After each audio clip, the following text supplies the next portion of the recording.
Bismillahirrahmanirrahim. Assalamualaikum warahmatullahi wabarakatuh. Allahumma shalli ala Muhammad wa ali Muhammad. Selamat berjumpa kembali dengan saya pada seri mata kuliah Orientalisme, Al-Quran dan Al-Hadis. Dan pada kesempatan kali ini kita akan membahas kritikan Orientalisme terhadap Al-Quran. Ada 4 hal yang dikritikkan oleh kaum Orientalis terhadap Al-Quran. Yang pertama, sebenarnya banyak, akan tetapi ada 4 hal yang utama. Yang pertama adalah kritikan terkait dengan otentisitas wahyu. Yang kedua adalah kritikan terkait dengan banyaknya penggunaan kosakata asing, dalam hal ini adalah kosakata yang berasal dari bahasa Ibrani dan bahasa Aramaik. Dan yang ketiga, apa yang mereka sebut sebagai teori meminjam dan dipengaruhi ajaran agama lain, teori borrowing and influence. Dan yang keempat adalah inkonsistensi penulisan. Kita bahas satu persatu. Yang pertama terkait dengan otentisitas wahyu. Sejumlah orientalis mendedikasikan penelitiannya dalam rangka menggugat otentisitas Al-Quran. Ini adalah kritikan yang paling mendasar dan paling fundamental dari mereka. Mereka mengatakan bahwa Al-Quran bukanlah kitab yang berasal dari wahyu Allah, melainkan buatan manusia. Al-Quran, kata mereka, adalah hasil kreativitas Rasulullah Shallallahu Alaihi Wasallam dan juga para pengikutnya. Intinya sih, kritikan ini mengatakan bahwa Al-Quran yang ada, atau bahkan sejak zaman dulu pun, Al-Quran itu bukan betul-betul wahyu dari Allah, akan tetapi merupakan sesuatu yang dibuat atau hasil dari kreativitas dari Rasulullah. Nah, para tokohnya ini sangat banyak sekali. Orientalis yang telah menuliskan kritikannya, diantaranya adalah Abraham Geiger, F. Schwally, Arthur Jeffrey, Edward Shell, Theodor Noldek, Godard Bergstresser, dan seterusnya sampai Christoph Luxemburg.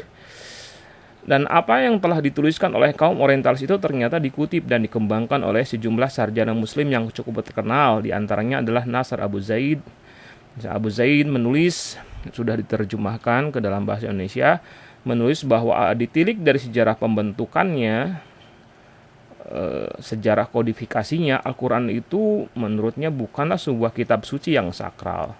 Al-Quran hanyalah sebuah formulasi-formulasi yang dihasilkan dari budaya Arab dan dipengaruhi oleh budaya sekitarnya. Kemudian juga ada Muhammad Al-Qawn, juga sudah diterjemahkan bukunya ke dalam bahasa Indonesia, Membaca Al-Quran bersama Muhammad Al-Qawn. Al-Qawn, seorang ilmuwan Aljazair, menyatakan bahwa Al-Quran yang kita baca sekarang adalah Al-Quran edisi bumi. Al-Quran yang sebenarnya adalah versi umul kitab yang terjaga dan berada di luar dimensi waktu. Tak seorang pun tahu kecuali Tuhan. Karena itu kita tidak perlu mensaklarkan Al-Quran edisi bumi ini. Di Indonesia pun cukup banyak para sarjana muslim yang memiliki pendapat yang sama dengan Al-Qawn ataupun Nasr tadi. Dan artinya juga sama dengan pendapat yang disampaikan oleh para orientalis barat. Sehingga kalau merujuk kepada apa yang sudah kita bahas pada kesempatan sebelumnya, kita menyebut bahwa ini termasuk di antara orientalis muslim disebutnya tuh. Mereka melakukan orientalisme, menjadi bagian dari orientalisme walaupun mereka beragama Islam. Nah, di Indonesia juga ada para sarjana muslim yang melakukan kritikan terhadap Al-Quran. Di antaranya adalah Lutfi Asy-Syaukani. Dia menulis secara terbuka dan bisa dilacak jejak-jejaknya di internet. Ia mengkritik keyakinan kaum muslimin bahwa Al-Quran merupakan kata-kata Allah yang diturunkan kepada Nabi Muhammad secara verbatim atau secara imla'i, istilah kitanya sih, istilah para penstudi Al-Quran. Jadi bukan hanya sekedar maknanya yang dari Allah, bahkan kata-katanya pun lafzon itu berasal dari Allah, bukan hanya sekedar maknan. Jadi menurutnya Al-Quran yang diturunkan itu hanya berupa maknanya saja, pemahamannya, pengertiannya. Sementara lafadznya, kata per kata, itu mengapa yang dipakainya, misalnya diksi yang dipakai, pilihan kosakata yang dipakainya adalah diksi seperti begini, kata-katanya semacam ini betul-betul merupakan kreativitas Rasulullah saja. Nah, keyakinan semacam ini menurut Lutfi Asy-Syaukani lebih merupakan formulasi dan angan-angan teologis yang dibuat para ulama sebagai formulasi doktrin-doktrin Islam. Faktanya, menurut Asy-Syaukani, sejarah Al-Quran itu penuh dengan berbagai nuansa yang delicate, yang rumit dan tidak sunyi dari perdebatan, pertentangan, intrik, dan rekayasa. Jadi menurut zaman dulu itu, ketika Al-Quran dibukukan, dikodifikasikan, terjadi yang namanya perdebatan, terjadi yang namanya perbedaan pendapat.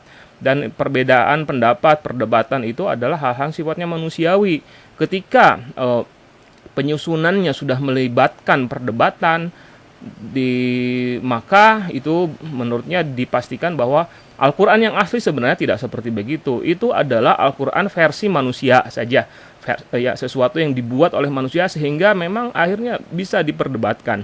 Redaksinya seperti apa, kata-katanya seperti apa. Itu kan memang dalam sejarah disebutkan ya, memang ada perdebatan atau perbedaan pendapat di antara para sahabat saat mereka melakukan kodifikasi Al-Quran. Kritikan lain terhadap Al-Quran itu terkait dengan fakta banyaknya kosakata. Ini berarti yang kedua ya. Banyaknya kosakata Ibrani dalam kitab Al-Quran ini. Kritikan ini disampaikan misalnya oleh Abraham Geiger. Menurutnya Al-Quran banyak menemuat kosakata Ibrani, terutama ketika membicarakan masalah keimanan dan doktrin terkait dengan peraturan-peraturan hukum, syariah ya, dan juga masalah-masalah akhlak moral, pandangan tentang kehidupan. Dikatakan juga bahwa kisah-kisah yang ada di dalam Al-Quran pun diambil dari mitologi Yahudi.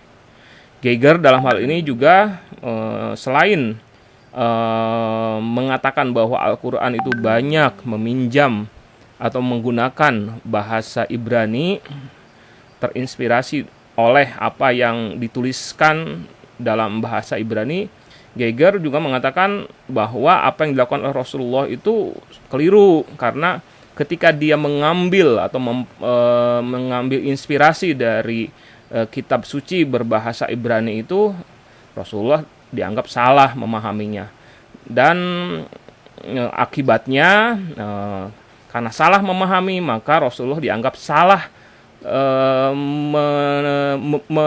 memahami, maka Al-Quran pun salah ketika menjelaskan tentang apa hakikat orang-orang Yahudi. Jadi menurutnya Muhammad Shallallahu Alaihi Wasallam itu keliru dan salah paham mengenai doktrin-doktrin yang ada di dalam ajaran Yahudi. Teori Geiger itu dipuji oleh Theodor Noldijk dalam bukunya The Origin of Quran. Kemudian selain bahasa Ibrani yang disebut sebagai bahasa yang memberikan inspirasi terhadap penulisan Al-Quran adalah bahasa Aramaik. Aramaik itu adalah bahasa kuno yang dipakai oleh penduduk di sekitar daerah Suriah. Dulunya disebut Syam ya. Orientalis lain seperti Frankel kemudian menulis sebuah buku tipis dalam bahasa Latin tentang Al-Quran dengan judul mengenai kosakata asing dalam Al-Quran, terbit tahun 1880. Frankel juga menulis sebuah buku berjudul Kosakata Aramaik dalam bahasa Arab, terbit tahun 1886. Jadi dia membuat semacam indeks kata-kata Al-Quran yang berasal dari bahasa Aramaik. Orientalis lain bernama Christoph Luxemburg bahkan menulis gagasan yang lebih ekstrim. Menurutnya bahasa Al-Quran bukan bahasa Arab, melainkan bahasa Syriak Aramaik. Dan ia berargumen bahwa yang menjadi lingua franca itu adalah bahasa utama yang saat itu dipakai oleh bangsa-bangsa, bahasa yang penghubung di antara bangsa-bangsa yang ada di zaman itu adalah bahasa Syriak Aramaik, bukan bahasa Arab. Dan kenapa kok bahasa Syriak Aramaik yang dipakai? Karena Syriak Aramaik itu disebutnya itu sebagai bahasa peradaban. Mengapa menjadi lingua franca? Karena Syriak Aramaik itu lebih bisa difahami, lebih bisa menampung ide-ide peradaban dan kebudayaan oleh masyarakat zaman itu. Nah, sehingga yang dipakai adalah bahasa Syriak Aramaik ketika mereka melakukan komunikasi antar suku, antar bangsa, bukan bahasa Arab. Kenapa bahasa Arab tidak dipakai? Ya bahasa Arab bukan bahasa beradaban gitu. Ada banyak hal di dalam bahasa Arab yang tidak bisa menampung ide-ide peradaban. Dikarenakan bahasa Arab itu bukan bahasa beradaban, maka tidak layaklah bahasa Arab itu menjadi bahasa Al-Quran. Karena itu seandainya Al-Quran itu mampu melahirkan peradaban, pastilah bukan bahasa Arab asalnya, melainkan bahasa Syriak Aramaik. Maka kemudian Christoph Luxemburg itu melakukan dekonstruksi. Jadi melakukan konstruksi ulang terhadap Mushaf Utsmani. Jadi membuat Quran edisi Aramaik gitu, Syriak Aramaik. Luxemburg menerbitkan buku yang berjudul Cara Membaca Al-Quran dengan Bahasa Syriak Aramaik. Sebuah sumbangsi upaya pemecahan kesulitan memahami bahasa Al-Quran. Itu ditulis dalam bahasa Jerman dan juga diterjemahkan ke dalam bahasa Inggris. Ya. Jadi yang selama ini orang-orang kita membaca Al-Quran ini caranya salah gitu. Diajari sama Christoph Luxemburg seperti begini loh cara membaca Al-Quran itu. Di antaranya ada dengan mengganti ayat dengan kosakata berasal dari Syriak Aramaik. Ia menyarankan perubahan atas jumlah ayat Al-Quran dengan cara mengganti beberapa kosakata Arab yang ada pada ayat Al-Quran dengan kosakata Syriak Aramaik. Kata qaswarah misalnya dalam surat Al-Mudaththir ayat 51, ya farrat min qaswarah gitu. Harusnya dibacanya qasuroh katanya, karena itulah yang ada di dalam bahasa Syriak Aramaik. Kemudian kata sayyiat di dalam surat An-Nisa ayat 18 harusnya dibaca saniyat, karena berasal dari kata saniyata, bahasa Syriak. Walaisatit taubatu lil ladzina ya'maluna as-sayyiat. Nah, seperti begitu, ya.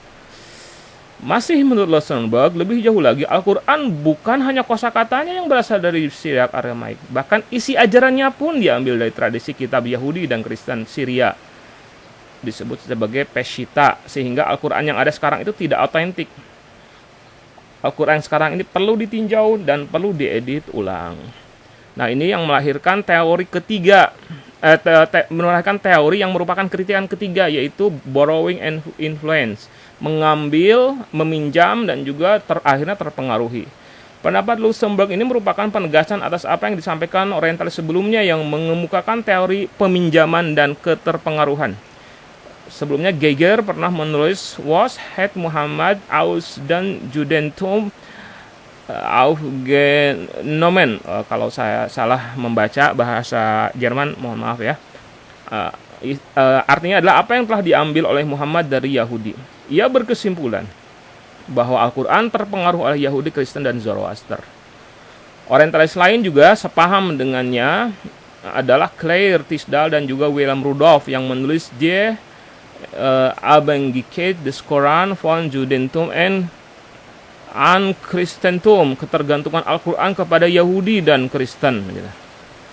Contoh-contohnya gitu ya, bagaimana Al-Quran sedemikian terpengaruh oleh bahasa-bahasa, oleh kitab-kitab suci yang lain adalah misalnya tradisi mencium Hajar Aswad, menghormati Ka'bah, rumah Tuhan, itu kan diambil dari budaya jahiliyah gitu. Jadi bukan asli Islam yang turun. Kemudian sholat 5 kali sehari berasal dari tradisi Sabaiyah. Kisah Nabi Ibrahim, Sulaiman, Ratu Balkis, Harut Marut. Ini gambar